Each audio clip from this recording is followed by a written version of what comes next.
ya kwanza nitatengeneza ni kitu inaitwa guaranteed minimum return.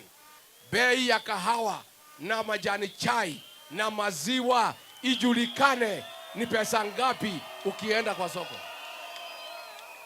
Kazi ya pili, masomo ya shule ya msingi ile tulipewa na Mwai Kibaki, masomo bila malipo. Rigiji atalegesha ndio watoto wetu wasome. Kazi ya tatu, masomo ya day secondary school, shule za upili ya day, kutakuwa na masomo bila malipo ndio watoto wetu wasome.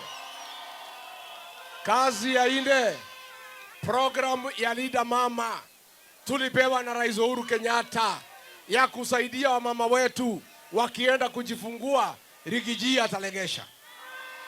Alafu nitafanya kitu within 100 days. Hii mnyama Ruto ameleta naitwa SHA, nitaiondoa nirudisha NHIF ndio tusaidie watu wetu.